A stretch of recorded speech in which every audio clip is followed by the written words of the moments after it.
Jordan Hayes was 31 years old, and for 6 months, he did one thing every single Sunday morning without fail. He updated a spreadsheet.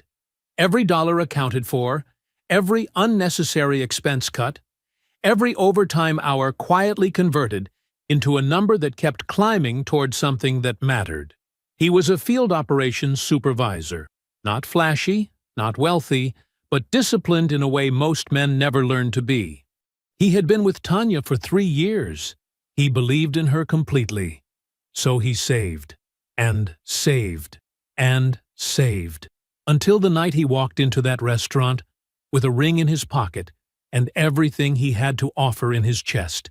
He got down on one knee, and Tanya looked at that ring, looked at him, and said the one word that would cost her everything she had not yet realized she was about to lose. She called him broke and walked out the door. 2 years later, Jordan was on one knee again. Same ring hand, different woman, and this time it was Tanya's best friend saying yes. What happened in between those two moments is a story Tanya will spend the rest of her life wishing she could undo. Before we jump into the story, comment where in the world you are watching from and subscribe, because tomorrow's story is one you need to hear. The alarm was set for 5:50. Jordan was already up at 5:47. He did not bounce out of bed. He did not spring into action like a man in a commercial. He simply opened his eyes, stared at the ceiling for 3 seconds, and got up the way he did every morning, with the quiet, unhurried certainty of someone who had already decided the night before exactly how the day would go. The apartment was small, but it was clean. Not just wiped down clean, organized clean. Everything had a place, and everything was in it. The books on the shelf stood straight. The kitchen counter held only what belonged there: a coffee maker, a wooden cutting board, a single ceramic bowl. The floor near the door had one mat, one pair of shoes, perfectly parallel. Visitors did not always notice these details consciously, but they always felt them. There was a steadiness to the space that felt like the man who lived in it.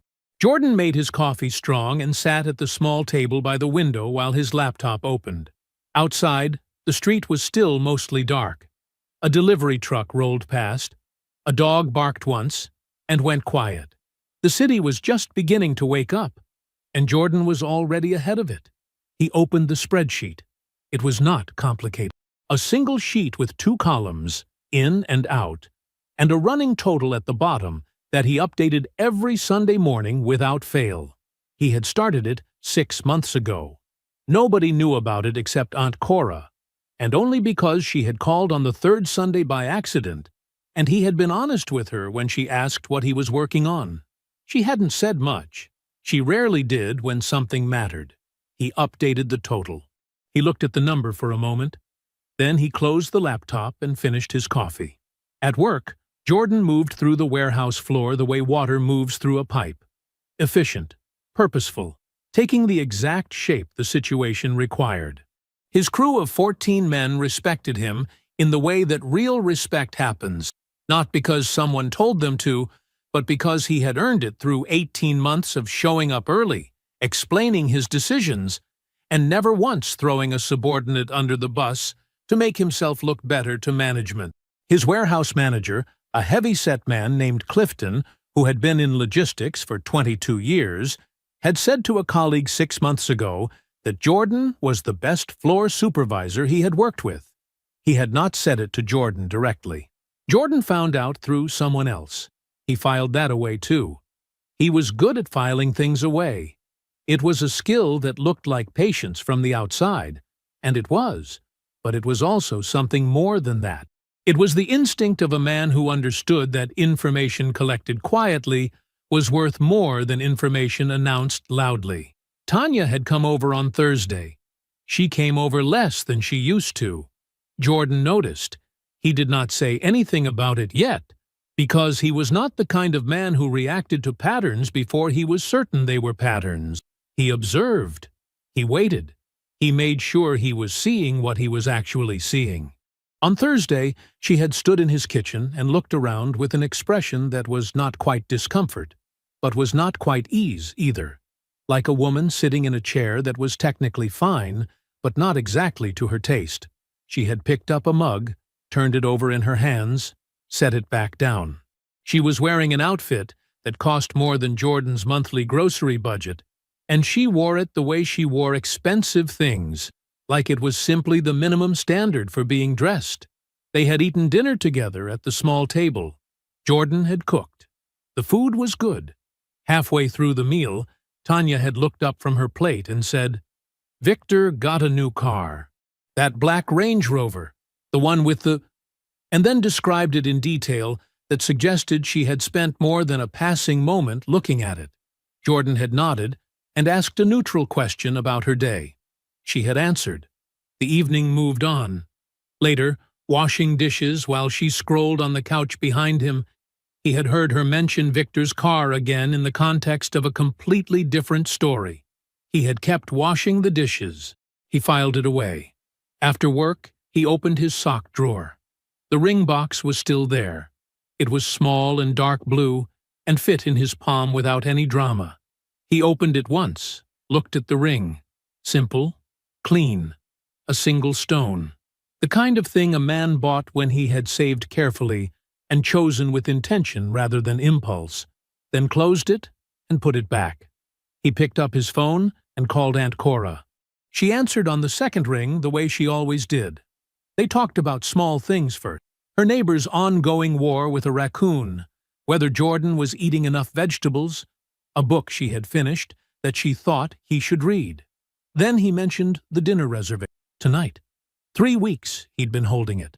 The line went quiet, not an empty quiet. The particular quiet of a woman who had something to say and was choosing whether to say it.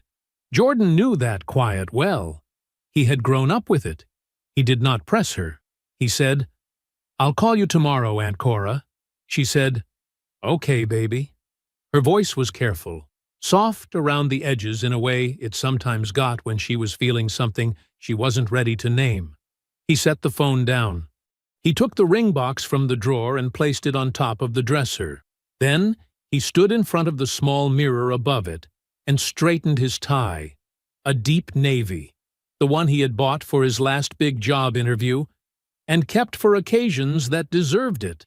He looked at himself for a moment, not in vanity, in the way a man checks himself before he walks into something important, making sure everything is in order, that nothing has been left undone.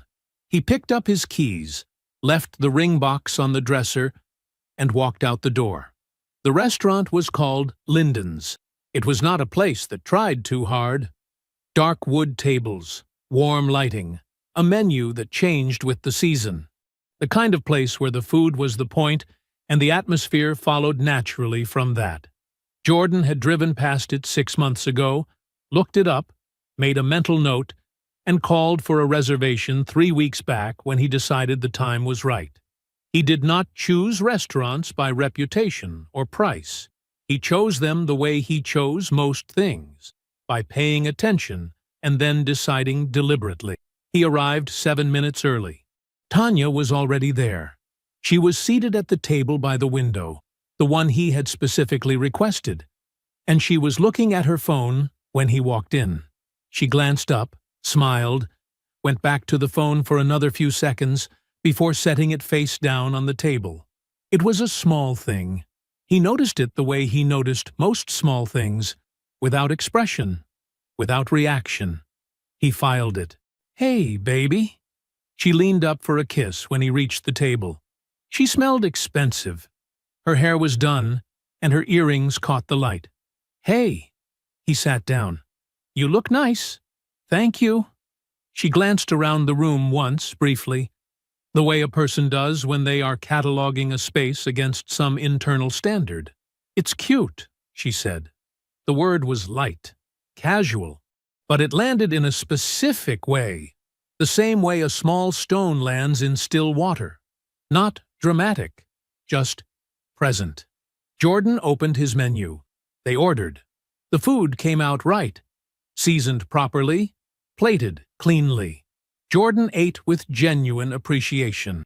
Tanya picked at hers in the way she sometimes did, not because the food wasn't good, but because eating fully at restaurants was something she had decided didn't align with a certain image she held of herself.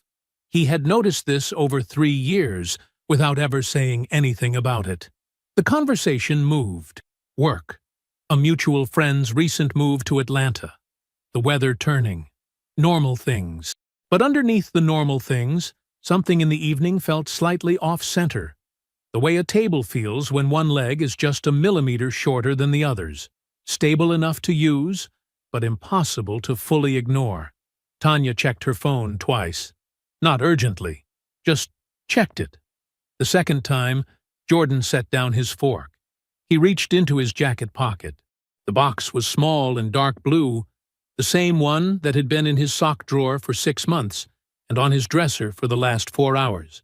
He set it on the table between them without ceremony. No bended knee, not yet. Just placed it there, in the light, like a fact. Tanya looked at it. Her expression did not do what he had imagined it might do across the months of careful saving and quiet planning. There was no intake of breath, no hand over the mouth. There was a stillness, a particular kind of stillness that he would understand later. When the whole picture came into focus, she opened the box. She looked at the ring for a long moment. Then she looked at Jordan. Jordan. Her voice was patient, almost gentle. The tone of someone delivering a correction they have been holding for some time. Baby. He waited. You saved up for 6 months, she said. And this is what broke looks like trying to be romantic. The ambient noise of the restaurant continued without interruption. Silverware against plates. Quiet conversation from nearby tables. A woman at the bar laughing at something. The world kept moving at its normal pace, completely indifferent to what had just been said. Jordan did not move. I love you, Tanya continued, and she said it the way people say things they have already filed away in the past tense. But I can't build a life on potential.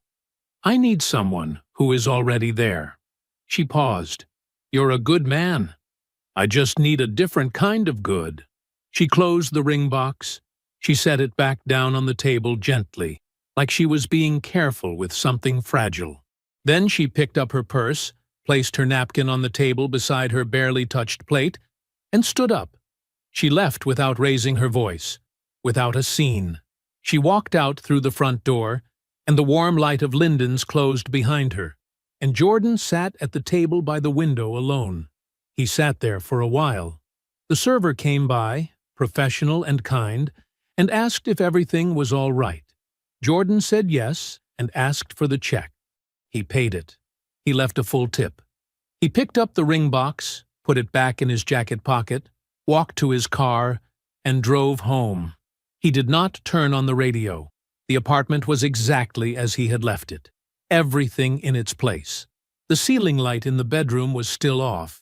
He did not turn it on. He sat on the edge of the bed in the dark for a few minutes, still in his good jacket and his navy tie, holding the ring box in both hands. Then he stood up. He opened the sock drawer. He placed the ring box inside and slid the drawer shut. He sat at the small table by the window. He opened his laptop. He found the savings spreadsheet. 6 months of careful, quiet work. Every Sunday updated without fail. And he closed it. He opened a new blank document. He sat there in the dark and the silence, the cursor blinking on the empty page. And after a long moment, he began to type. The jacket had been hanging on his closet door since Tuesday. It was a caramel-colored blazer, expensive, the kind of thing Tanya bought herself on principle. She had left it after the last time she stayed over, 3 weeks ago, maybe longer. Jordan had noticed it every morning when he got dressed, and had not touched it. Now, 3 days after Linden's, he took it off the hook, folded it over his arm, and drove to her building. He was not going to knock on her door. He had no desire to see her, and nothing left to say. His plan was to leave the jacket with the front desk and drive home. Simple. Clean. The way he preferred things. The lobby of her building was a small carpeted space with a security desk and a set of elevators that took too long. Jordan had been inside it maybe 30 times over 3 years. He knew the afternoon doorman by face, if not by name. He was almost to the desk when the elevator opened and a woman stepped out. Mid-20s, lanyard around her neck, work bag over one shoulder, clearly headed somewhere with intention. He recognized her vaguely. One of Tanya's colleagues. They had met at some work event, a rooftop thing last summer, briefly. She recognized him at the same moment. "Jordan." "Hey." She smiled, easy and familiar. "Visiting Tanya?" "Just dropping something off." He held up the jacket slightly. "Oh, nice." She shifted her bag. "Tell her I said hey. And tell her I hope everything is okay." She seemed kind of stressed this week. She said it the way people say things that are observation rather than concern, already moving toward the door. Jordan kept his voice neutral. "Stressed about what?" The woman paused, tilted her head slightly. Something in the way she looked at him shifted. A small recalibration, like she was deciding something. "Oh, just the thing with her brother, I think." She shrugged. She and Reggie were going back and forth about something. I only caught part of it. A brief pause. "He had pulled your LinkedIn. Was running your numbers through one of those salary benchmark tools. Industry comparisons, that kind of thing." She said it casually, the way people relay gossip that they have already mentally filed as harmless. She mentioned it a couple times over the last few months. Jordan said nothing. The woman seemed to hear the silence a half-second late. Something crossed her face. The specific discomfort of a person who has just realized they have handed someone a live wire. "Anyway," she started. "Thank you," Jordan said simply. She nodded once, uncertain, and pushed through the door. Jordan stood in the lobby for a moment. Then he walked to the front desk, left the jacket with a note that said, "Only Tanya's, left at mine," and walked back to his car. He sat in the parking lot for a while. Not long, but a while. What he was doing, he understood, was allowing himself to hold the complete picture now that all the pieces were finally in place. The two mentions of Victor's car at dinner, the way she had stopped staying over, the particular stillness on her face when she saw the ring. Not surprise, not hesitation, but the stillness of a person confirming a conclusion they had already reached. She had known before they sat down at Linden's. She had known before he made the reservation. She and her brother had been running the numbers for months, comparing his salary to some benchmark she had constructed in her mind. And the ring had not been a surprise or a disappointment. It had simply been the last piece of evidence in a case she had already decided. The humiliation at the restaurant had not been impulsive. It had been deliberate, calm. The verdict of a woman who had made up her mind quietly and waited for the right moment to read it aloud. Jordan started the car and drove home. Inside, he made coffee he didn't particularly need and sat at his table with his laptop. He pulled up the supply chain management certification program he had bookmarked 11 months ago and talked himself out of 4 times since. 240 hours. Online, self-paced. Recognized by every major logistics employer in the country. He had told himself he'd register when things settled down. He registered. Then he opened a separate tab and pulled up apartment listings in Birchfield, a neighborhood 1 mile east of his current one. Slightly newer buildings, quieter streets. He had avoided looking seriously because the rents were marginally higher, and he had been keeping that money somewhere else. That somewhere else no longer existed. He found 3 listings in his range. He saved all 3. Then he called Aunt Cora. She picked up on the second ring. He told her everything. The dinner, the ring, the lobby just now, the colleague, all of it. He told it in the same order it happened, with the same economy of language he used for everything. He did not editorialize. He did not perform pain for her benefit. He simply told her what was true. She listened without interrupting. Not once. When he finished, there was a brief silence. Then she said, She showed you who she was. The only question is what you do with what you know. Jordan was quiet for a moment. Yeah, he said. Good, said Aunt Cora. They talked for a few more minutes about nothing important. Her garden, a neighbor's new dog, the weather turning cold. Then they said good night. Jordan transferred the deposit on the second apartment he had saved. He closed the laptop. He went to bed at 9:43, earlier than usual, and he lay in the dark with his hands folded on his chest, eyes open for just a little while, and then closed, not sad, recalibrated. The library on Saturday mornings was one of Jordan's oldest habits. He had started coming here in his mid-20s, back when his apartment had been too small and too loud, with a neighbor who kept a television on at full volume through the wall. He had needed a quiet place to think, and the library was free, and the chairs near the back windows were comfortable if you arrived before 9. He had kept coming long after he moved. It was just part of how his Saturdays were shaped. Tanya had called it boring every time he mentioned it. Not cruelly, just the casual dismissal of something she did not understand and did not try to. He had stopped mentioning it. He arrived at 8:52. He signed in, got his usual table in the back corner. 4 seats, good light, far enough from the children's section that the noise was manageable, and spread his certification materials out with the methodical care of a man setting up a workstation. Study guide on the left, printed practice modules in the center, a legal pad and 2 pens on the right, 1 blue and 1 black. His coffee in a sealed travel mug set on the floor beside his chair. He opened to Chapter 4 and got to work. He was 40 minutes in when he heard the chair. Not the sound of someone sitting down, the sound of a chair being pulled out with a foot. The clumsy, efficient motion of someone whose hands were completely occupied. He looked up. Dana Washington was setting a stack of law books on the table across from him. The stack was significant. She had them balanced against her chest with her chin resting on the top spine to keep them steady, and she was lowering them with the focused caution of someone diffusing something. When they landed flat on the table, she exhaled, looked up, and saw Jordan. They both went still. It was maybe 2 seconds, long enough to feel it, short enough that neither of them had to decide what to do with it because Dana reached down, picked up the top book from the stack, and held it up with both hands, plain and simple, like a caption. Bar exam, she said. Jordan held up his study guide. Supply chain. She nodded once. He nodded once. They both looked back down at their materials. The silence between them was not uncomfortable. That was the first thing Jordan noticed. It did not have the specific tension of 2 people pretending to ignore each other. It was just 2 people working in the same space, which was the only thing either of them had come here to do. He worked through Chapter 4.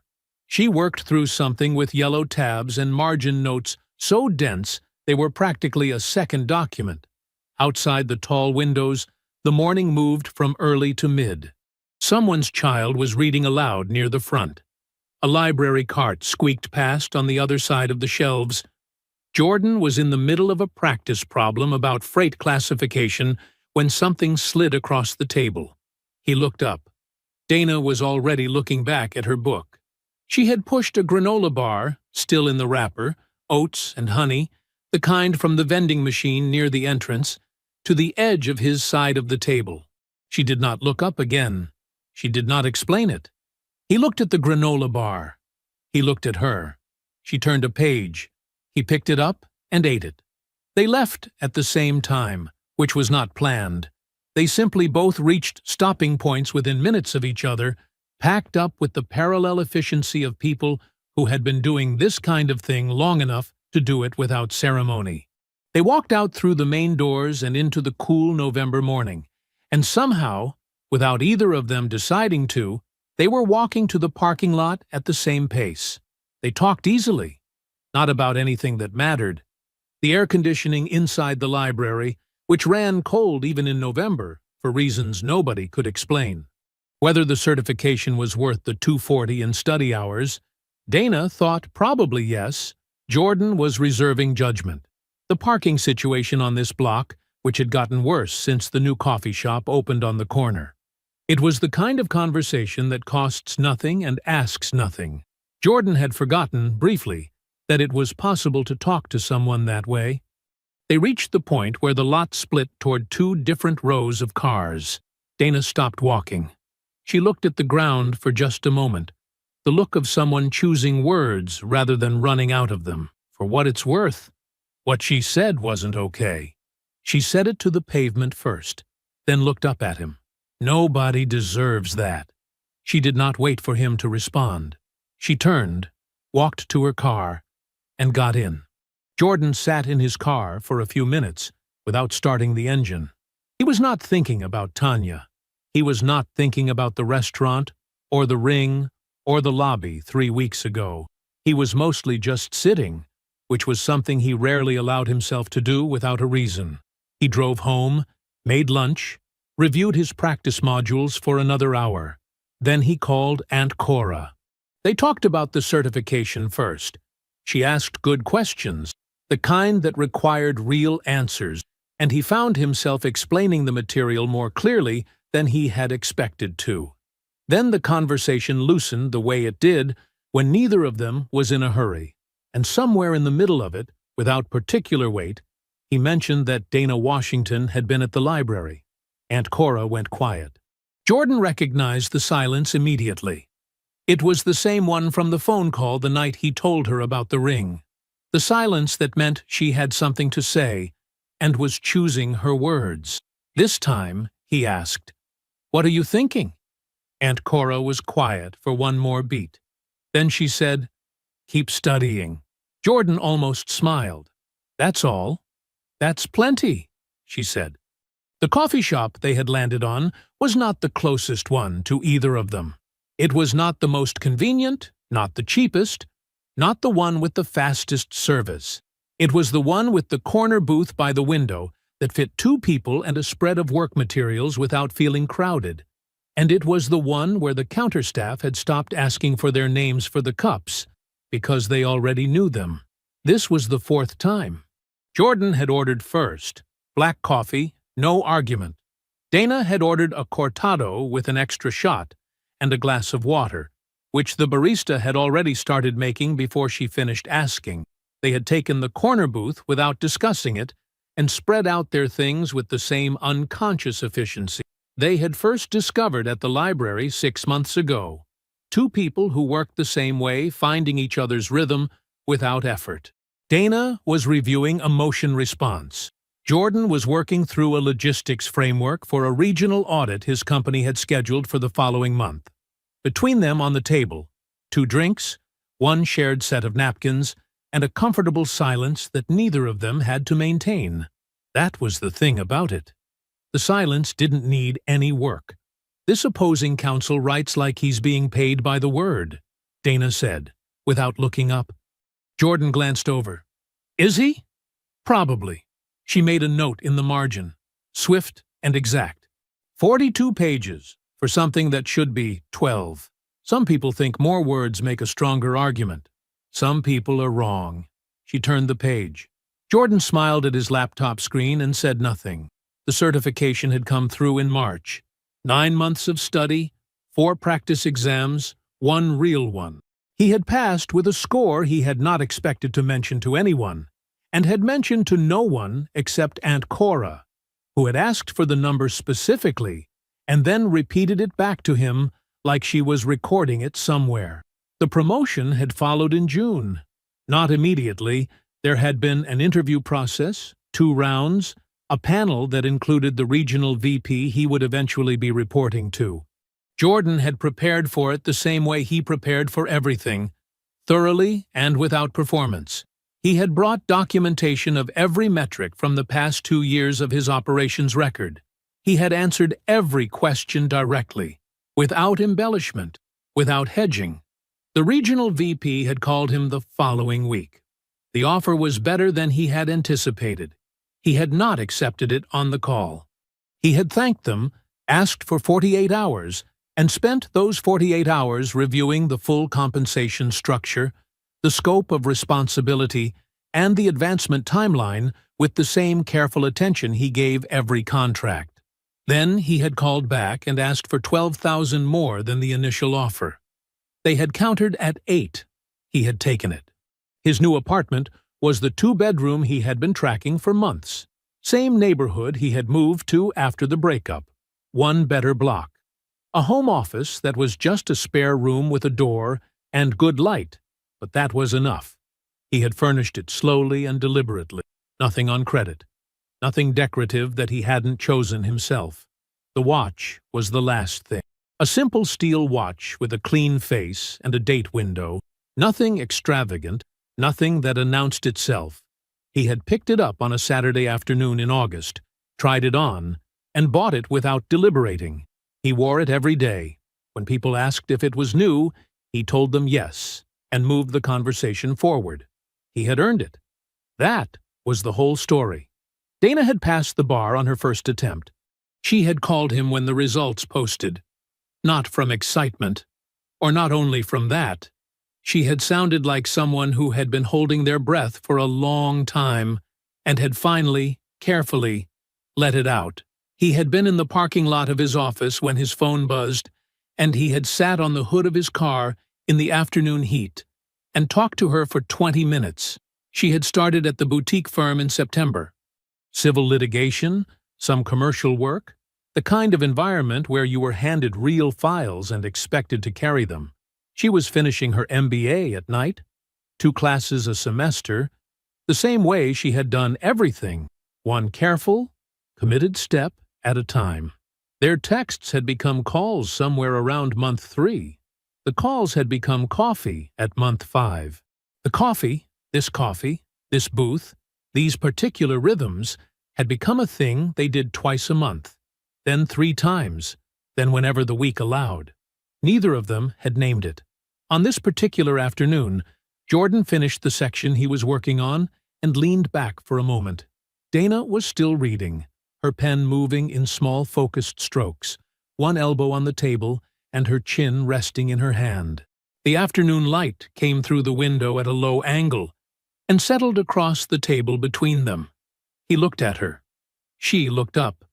Neither of them looked away. The coffee shop made its ordinary sounds around them. Someone ordered at the counter.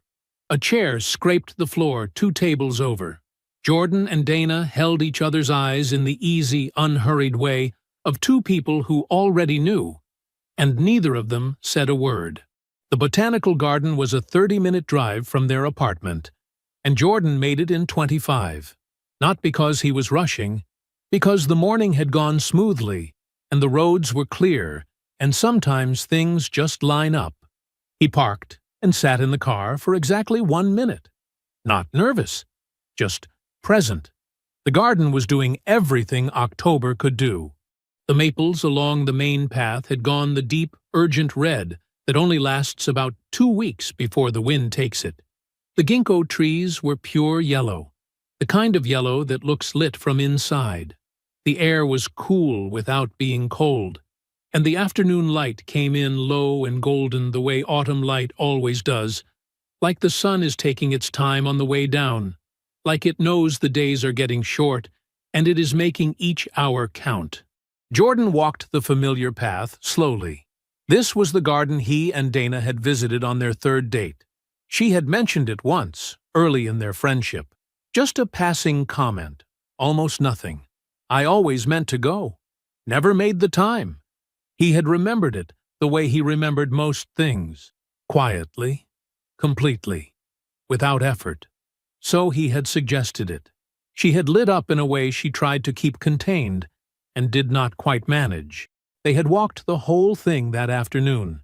2 people who were still pretending they were just friends, pointing at plants they couldn't name, and making each other laugh at nothing in particular. She had stopped on the stone bridge to look down at the water garden below, and he had stood next to her and understood, very clearly, that he was in trouble. Today he walked the same path alone, arriving ahead of her. He had told her. That was the part that felt exactly right. There had been no elaborate concealment, no misdirection. One evening, maybe 6 weeks ago, he had looked across the kitchen table at her and said, simply, "I've been thinking about asking you to marry me." She had looked up from her laptop. "I've been thinking about you asking, too." He had smiled. "When will you know you're ready?" She had held his eyes for a moment. "Jordan, I already am." So this afternoon was not a question. It was a confirmation. A ceremony of something they had both already chosen, held in the place where he had first understood what she meant to him. He stood at the stone bridge now, facing the water garden. The koi moved slow and orange beneath the surface. The reflection of the trees shimmered in the water, all that red and gold, broken up and rearranged. A pair of ducks moved through the far end without urgency. He heard her footsteps on the path behind him. Dana was wearing a burnt orange coat he had not seen before. She had her hair down. She was smiling before she even reached the bridge, the kind of smile that had already started somewhere back on the path. "You're early," she said. "I'm always early." "That's true." She came to stand beside him, looked out at the water. "It's prettier than I remembered." "Yeah," he said. But he wasn't looking at the water. She caught him looking. The smile changed into something quieter and more certain. Jordan reached into his jacket pocket. He turned toward her and went down on one knee on the worn stone of the bridge, and Dana's hands flew up over her mouth before he had finished the first sentence. He told her, in the plain, careful language he used for everything that mattered, that she was the clearest choice he had ever made, that she made him feel like exactly who he was, and that was enough, that he wanted to build something with her, not perform it, not photograph it, just build it, day by day, for as long as they had. He asked her to marry him. She said yes before the question finished forming. He stood up. He held her face in both hands, and she was laughing, and her eyes were wet, and the afternoon light was doing everything he could have hoped for. Gold and warm across the bridge, and the water, and the red and yellow trees behind her. On the elevated walkway above the water garden, Tanya stopped walking. Her friend said something behind her. She did not hear it. She had both hands on the wooden railing. From the walkway, she had a direct, unobstructed view of the stone bridge below. The whole scene, perfectly framed, the way a photograph would frame it. Jordan on one knee, Dana's hands over her mouth, the ring catching the light as it slid onto Dana's finger. She watched Jordan stand up. She watched him hold Dana's face. She watched them together, in the amber October light, close and unhurried, like people who were not performing anything for anyone, like people who were simply, entirely, in the right place. Tanya's friend said something again. A question this time. Tanya did not respond. She stayed at the railing for another moment. Then she turned and walked back the way they had come. She did not take any photographs that afternoon. That evening, her phone rang. Reggie. She stared at his name on the screen for 2 full rings. Then she picked up. "Hey," he said. "How was your day?" "Fine," she said. "It was fine." Dana found the old phone in a shoebox. It was buried under a stack of notebooks at the back of her closet. A phone she had replaced 2 years ago and never fully cleared out. She only dug it out because she was looking for a charging cable and found the shoebox instead. She plugged the old phone in out of habit, not expectation. It took 20 minutes to charge enough to power on. She was sitting cross-legged on the bedroom floor, sorting through a box of papers for the wedding guest list, when the old phone finally lit up. Notifications cascaded across the screen, old texts, old emails, old reminders for a life she had moved out of. She was about to set it aside when she saw the voice memo app. The little red badge in the corner said 1 unplayed file. She tapped it. The recording started with noise. A restaurant, maybe? Or someone's living room. Voices layered over music. Glasses touching. The particular warmth of a group of women who had known each other long enough to be loud. Dana recognized the background immediately. Girls' night. Tanya's place. 2 years ago. maybe a little more. She recognized Tanya's voice first. Tanya was laughing, easy and unguarded in the way she only ever was with her inner circle, the version of herself that did not perform anything for anyone. Dana remembered that night. She had set her phone down on the arm of the couch and forgotten it there, and apparently the screen had bumped against something and started recording. She almost stopped it. Then Tanya said Jordan's name. Dana went still. "I'm not waiting for a proposal to make this decision," Tanya said, still laughing, like she was explaining something obvious. "That's my whole point. If I wait, he proposes, and then I'm the villain. I leave now. I'm just a woman who knew what she wanted." Someone else laughed. Dana did not recognize the voice. "And Victor?" another voice asked. "Victor is already there," Tanya said. "Reggie introduced us at his firm's event, Reggie did not tell Jordan about that, obviously." More laughter. "That was 3-4 months ago. I needed to make sure it was real before I did anything." Dana sat very still on the floor. The recording kept going. Tanya's voice shifted, became a little more businesslike even through the warmth of the night. "Victor's been asking me about this commercial scouting data my firm has. You know, competitor property positioning, where the big clients are looking next. It's not like I'm handing him files. I tell him what I hear. He positions accordingly." A pause. "It's just business. Everybody does it." "Girl," someone started. "It's fine," Tanya said. "It's fine." The recording ended 14 seconds later. Background noise, then silence. Dana sat with the phone in her hand for a long moment. Then she got up, walked down the hall, and said Jordan's name. He listened to it once without moving. The only thing that changed was his jaw. A small tightening, almost nothing, gone in a second. "Play it again," he said. She played it again. This time he was looking at the floor. Not at the phone, not at her. Just at the floor, with the particular stillness of a man who is filing information rather than reacting to it. When it ended the second time, he was quiet for long enough that Dana set the phone down on the table between them and waited. "Can you send that to yourself?" he said finally. "From the old phone. I want it saved in more than one place." "Already done," she said. He looked at her. Something moved behind his eyes.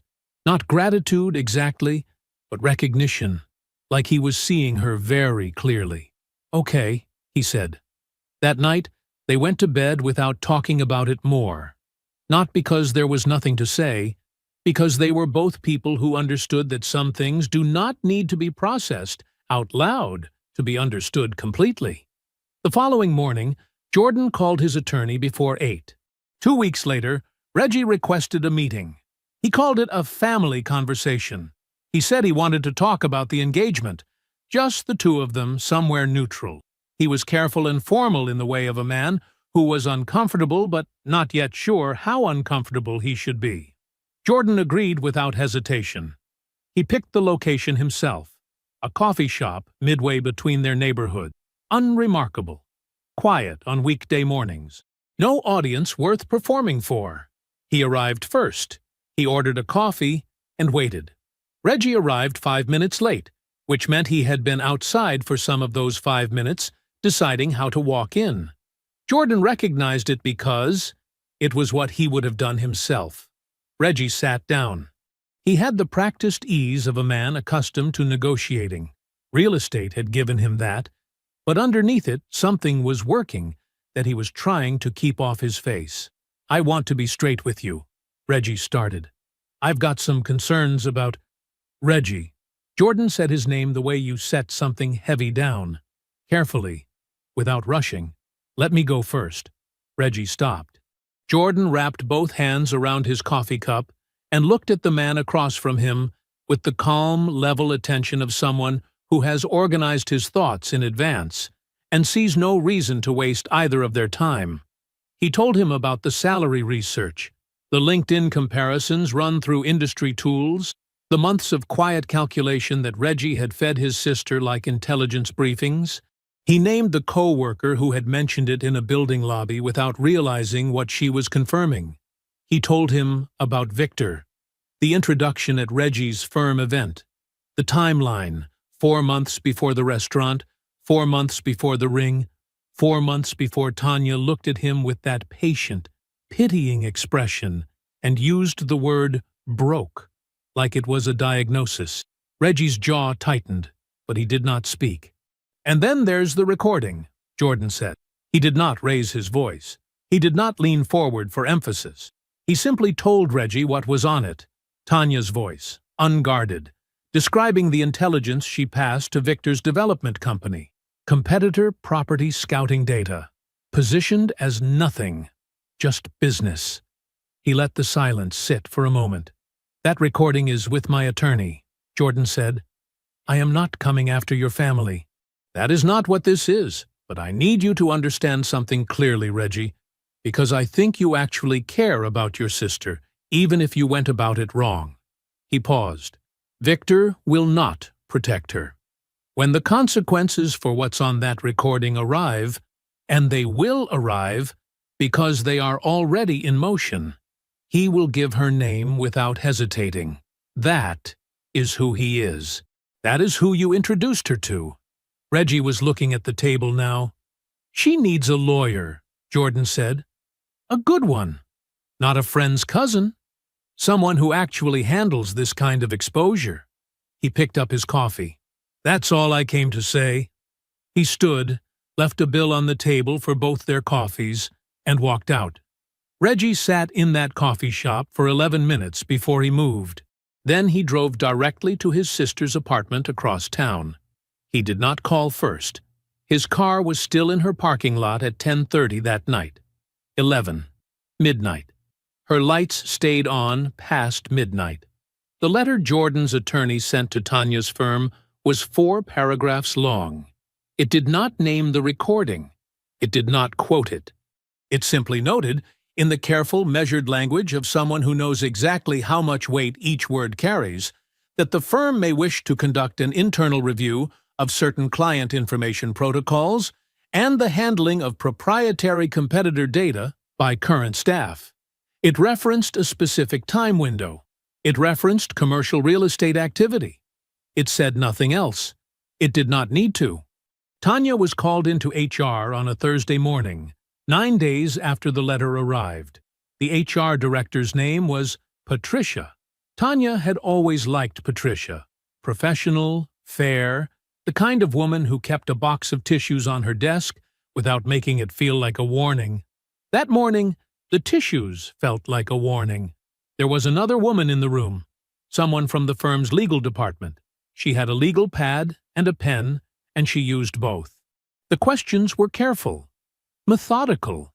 Had Tanya ever discussed client accounts outside of the office? Had she ever shared information about competitor activity with anyone not affiliated with the firm? Did she understand the firm's confidentiality agreement and the scope of what it covered? Tanya answered each question the way she had been answering questions her whole professional life. Composed, articulate, the language of someone trained to manage narrative. She said all the right things. She kept her voice steady. But she knew what they were looking for. She drove home that afternoon with both hands on the wheel and the radio off. 6 days after that first meeting, they called her in again. This time, there was a third person in the room. Victor's problems had been building longer than Tanya knew. A former business partner named Marcus Webb had filed a formal complaint with the State Real Estate Board 8 weeks earlier. Marcus had been burned on 2 separate deals with Victor. Deals where Victor's offers had arrived with suspicious precision, always slightly ahead of the competing bids, always positioned just well enough to close before Marcus could respond. Marcus had documentation. He had emails. He had a pattern that, once laid out in sequence, was very difficult to dismiss as coincidence. The board opened a formal audit. The audit moved the way audits move when the paper trail is substantive, methodically, thoroughly, and without mercy for whoever left the trail. At the same time, Dana's firm was handling a property dispute case that had been working its way through preliminary filings for 3 months. The opposing party had named Victor as a co-signer on a collapsed development deal. The allegation was material misrepresentation, that Victor had known, at signing, that the project's financial foundation was structurally unsound. Dana could not share case specifics with Jordan. Professional ethics were professional ethics, and she held to them without exception. But the case was moving, and it was not moving in Victor's direction, and the name Victor Ossie was now appearing in enough separate contexts that the picture assembling itself was becoming impossible to ignore. The audit's findings arrived on a Wednesday. The board's investigators had identified a pattern spanning 14 months. Victor's development company had consistently placed bids on commercial properties with advanced knowledge of competing buyer interest. The positioning was too precise to be instinct, too consistent to be luck. They needed to know where the information came from. They asked Victor directly. Victor had already retained his own attorney by then. A good one. The kind of attorney you hire when you know the questions are coming and you want to control exactly how much of the answer you give. The attorney had spent 2 weeks constructing a strategy designed to protect Victor's remaining assets, his licensing, and his freedom, in that order. Tanya's name appeared in Victor's statement on the second page. He did not hesitate. He did not soften it. He gave the investigators her name, her employer, her role, and a clean account of how the information had been passed. Casual conversations, he said. She had volunteered it. He had not solicited.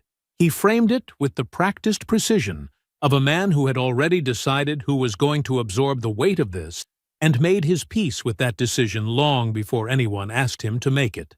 The investigator who called Tanya reached her on a Tuesday afternoon. She was at her desk. The call came from a number she didn't recognize, and she almost let it go to voicemail. Something made her pick up. The investigator's voice was polite and completely without warmth. He identified himself, identified the board he represented, and told her he had some questions about her professional relationship with Victor Ossie and the nature of certain information she may have shared with him regarding competitor real estate activity. The call lasted 4 minutes. She sat at her desk for a long time after it ended. Then she called Reggie. He picked up on the second ring. He listened without interrupting. When she finished, he was quiet for a moment, and then he said, "I'll find you someone, a real lawyer." His voice was flat and careful in the way of a man absorbing something he already knew was coming. "Don't talk to anyone else until then." He spent the next 6 weeks paying for it. He never said out loud that he felt responsible. He did not need to. The fact that he picked up the phone at all, that he wrote the checks without complaint, that he showed up to every pre-meeting consultation and sat in the waiting room, that was its own kind of confession. Victor stopped returning Tanya's calls 3 days after his statement was filed. She called once on Saturday, twice on Sunday. The third time, Monday evening, she sat on her couch and listened to his voicemail greeting. His voice, smooth and unbothered, asking her to leave a message, and she did not leave one. Tuesday came and went. Wednesday. She called again Thursday afternoon and got the same voicemail. This time she set the phone down on the cushion beside her and looked at it for a long time.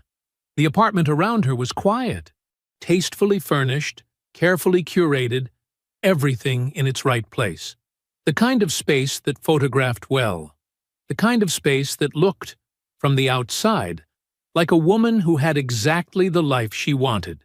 She picked up the phone, dialed again. Voicemail.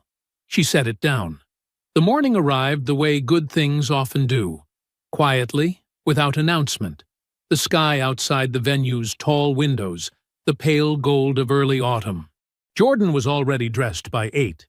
He stood in front of the mirror in the small back room the venue had set aside for the wedding party, turning slightly to check the shoulder seam. The suit was charcoal gray, clean lines, nothing that was trying too hard. Aunt Cora had helped him pick it 6 months ago. Standing in the store with her arms crossed and her reading glasses pushed up on her forehead, rejecting the first two options with a single word each.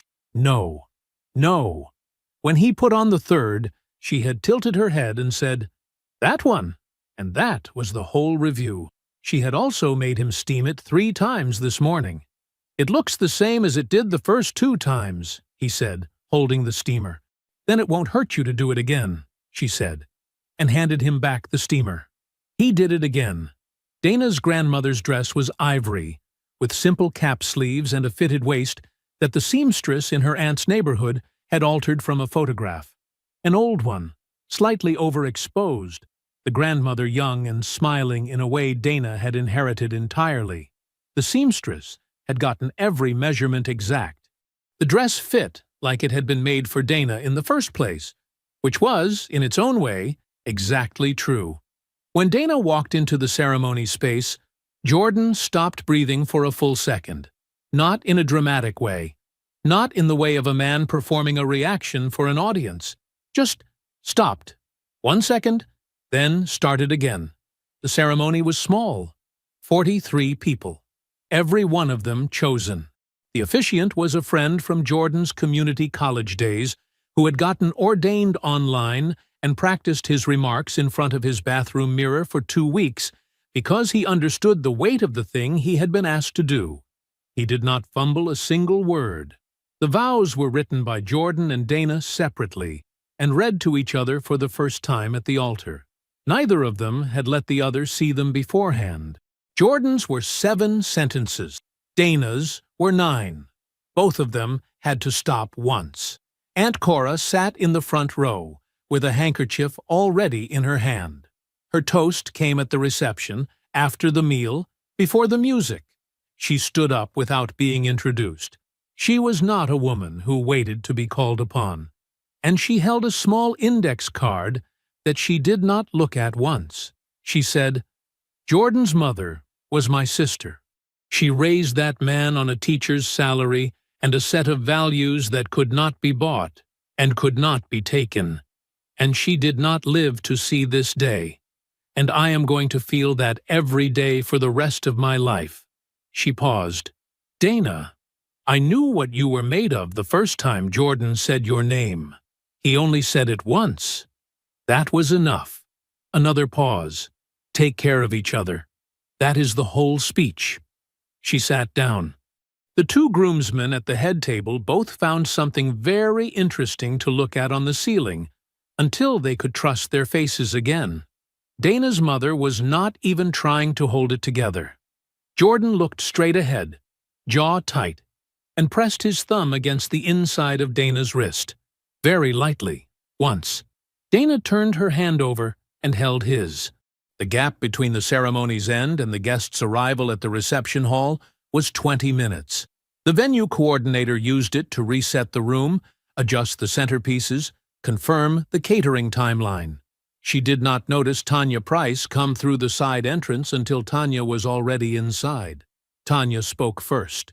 Confident, easy, the practiced fluency of a woman who had spent years managing first impressions.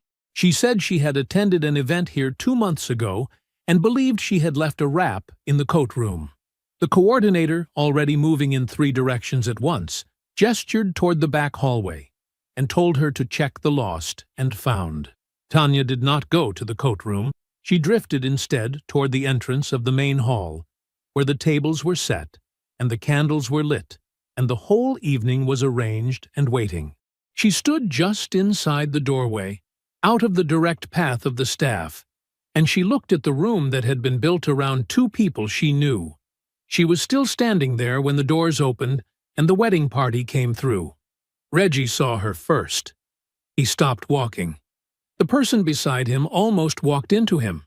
He looked at his sister across the room, her jaw set, her posture too controlled, standing in a place she had no business being, and something crossed his face that was not anger and was not surprise.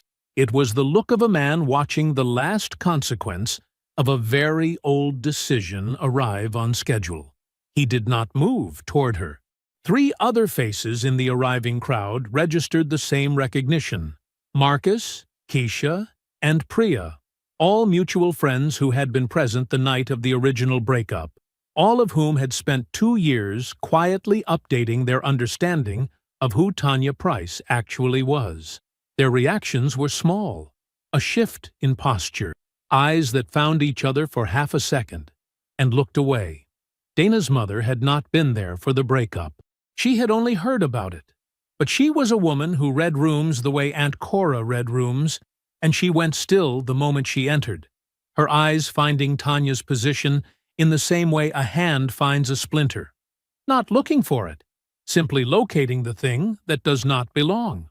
Jordan came through last. He saw Tanya. He did not break stride. He did not signal anyone. He simply walked the path that took him directly to where she was standing, unhurried, his shoulders back, his expression carrying no heat at all, only the particular stillness of a man who has already won and has known it for long enough that the knowing has settled into something very close to peace. He stopped in front of her, not close enough to crowd her, just close enough to be absolutely clear. He looked at her for one moment, one full, quiet moment in which everything they had ever been to each other passed between them without a word. The 3 years, the ring box, the restaurant, the word broke, delivered in that patient, pitying tone, all of it present, acknowledged, and completely behind him. Then he said, "I'm going to ask you one time to respect my wife's day." Wife. The word landed with all the weight of something already completed, already real. She had not been there when it became true. She had missed the whole of it. A venue staff member materialized at Tanya's elbow, quietly, professionally, without theater. She did not argue. She did not speak. She walked with the staff member to the side door and went through it, and the door closed behind her. And that was the entire thing. It had taken less than a minute. The music started 30 seconds later. Jordan turned back to the room. Dana was watching him from across the hall. She had seen the whole thing, and her expression asked him, without words, if he was okay. He gave her the smallest nod. One corner of his mouth moved. She crossed the room and took his hand. The evening opened itself up around them. The candles, the flowers, the people who had come because they genuinely wanted to be there, the sound of conversation and laughter building the way warmth builds when the right people are gathered in a room together. Jordan did not think about Tanya again. There was simply no room for her in it. She was the side door, already closed, already behind him, already belonging to a version of his life that had ended and been replaced by this one. This room, these people, this woman, beside him. The room had everything that mattered. She was not part of any of it. The first dance was to a song Dana had mentioned once, 8 months ago, offhand, in the middle of a conversation about something else entirely. Jordan had written it down that same evening without telling her. When it started, she recognized it immediately, and the way she looked at him in that moment, startled and warm and completely undone, was something Aunt Cora catalogued from her seat in the second row, with the handkerchief pressed against her face, and her smile so wide it had nowhere left to go. Jordan held Dana close and moved slowly in the amber light. Aunt Cora pressed the handkerchief to her cheek and watched them. Her smile did not move. It did not need to. The conference was in Atlanta. 3 days, 2 panels, 1 networking dinner that Jordan almost skipped because those things were never worth the time they cost. Dana told him to go. "You don't skip rooms full of the right people," she said. She was eating cereal at the kitchen counter at 7 a.m., with a highlighter behind her ear and a case file open beside her bowl. "That's not discipline. That's just pride with a better name." He went. The networking dinner was on the second evening. A man named Charles Webb was seated 2 chairs down, senior VP at a national logistics firm, quiet in the way of people who do not need the room to know they are there. They talked for 40 minutes about supply chain forecasting and warehouse automation, and the particular discipline required to turn underperforming regional operations into something that actually moved. Jordan did not perform. He simply answered questions accurately and asked better ones. Charles handed him a card before the dinner ended. He said, "Call me when you're ready to have a different conversation." Jordan called 6 weeks later. The negotiation took 2 sessions. Jordan came prepared with numbers, timelines, and a clear account of exactly what he had built and how. He did not rush. He did not hedge. He named his price and explained plainly and without apology why it was correct. He accepted the offer on a Thursday morning at his kitchen table, with Dana's coffee going cold beside his because she had forgotten it there when she left for work. Dana made partner on a Wednesday. She called Jordan from the parking garage of her firm's building at 11:14 a.m. He was sitting in a quarterly operations review. 14 people, a projector, a regional director who talked too much. When his phone screen showed Dana's name, he stood up, said "excuse me" to no one in particular, and walked out of the room without explanation. He sat in the hallway on a bench outside the conference room and listened. Her voice was not steady. It was trying to be, but the trying was audible beneath every word, and he knew her well enough to know she had probably been holding it together since the conference room where they told her, and the walk to the elevator, and the elevator ride down, and the entire length of the parking garage until she found her car, and sat down, and finally let herself feel the full size of it. "They called me the youngest, and then they said—" She stopped, took a breath. "Jordan," they said first. He understood what that meant. He knew what she had built, and how long it had taken, and the specific weight of becoming the first person who looked like her to hold a title in a firm that had existed for 12 years without one. He talked to her for 20 minutes. He did not go back to the meeting. They had bought the house in the spring, a 4-bedroom in a quiet neighborhood with a backyard and a kitchen Dana had described as the whole reason during the second walkthrough. The nursery was the second bedroom at the end of the hall, painted a warm cream by Jordan on a Saturday in June, while Dana sat on a step stool reading him contract summaries because she could not help with the painting but refused to leave the room. Dana was 5 months along now. She was showing in the particular way of women who carry their whole lives forward with them, still sharp, still working, still the first one with a question ready in any room, just also, now, unmistakably more. Victor Osei accepted his plea agreement on a Tuesday in February, in a courtroom Jordan did not attend and had no reason to. The terms required him to surrender his real estate license, to repay a substantial sum to the parties his maneuvering had cost, to serve a period of supervised probation. The properties he had claimed as foundations of his wealth were liquidated as part of the settlement, and the number they produced was significantly smaller than the number his lifestyle had suggested. He relocated to another state. He was, by all available accounts, starting over in a much smaller way, building carefully, or perhaps not carefully, but building smaller regardless, because the alternative was gone. Jordan learned the details from Dana, who shared only what professional ethics allowed, and from 2 industry contacts, who filled in the rest without being asked. He did not celebrate.